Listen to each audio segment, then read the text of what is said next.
Hi, this is Monique from Boxcar Marketing with your 1-minute marketing tip, and today's tip is about the Facebook timeline for brand pages. And there are a couple of things that you want to keep in mind when you are transitioning from the old layout on Facebook into the new timeline. And the first is that your cover image. You now have a really long cover image at the top and then a little tiny avatar that shows up sort of at the bottom of that big cover photo. And there are a couple of things to keep in mind with that cover photo. You want it to be visually compelling, yet also simple. If it is very cluttered and disorganized, then that is going to convey that your brand is cluttered and disorganized. So you really want to think about the visual appeal of that image, but also how it can help tell your particular brand story.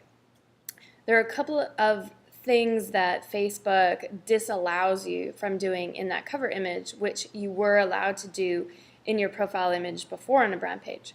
So you can no longer have contact information or calls to action or pricing details or any type of sales or promotion within that cover image.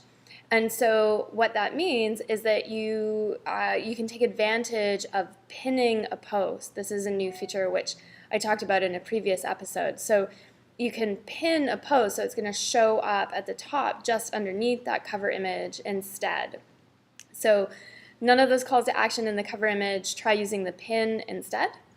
And the timeline, you want to think through the history of your company or your brand page or your organization and think about what kinds of markers you can add along the timeline to give fans a way to better understand your company history or organization history.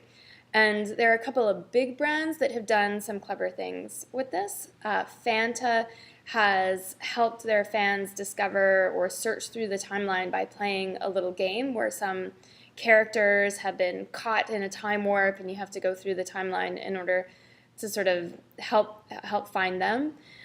Ford Motor Company is another one. Company with a very long, rich history. They've used timeline in an interesting way to put markers and milestones for their particular company. So those are my tips on Facebook timeline, and it's time to get on it because the end of March is coming up and those brand pages are going to automatically roll over. So you should have had at least a month now with the preview mode to start thinking about what you're going to do with that timeline. You now have only a couple of days. So a minute from Boxcar Marketing. We've got a bunch of posts on our blog about Facebook and the new timeline. So if you need some help, go check it out there. Thanks. Talk to you later. Bye.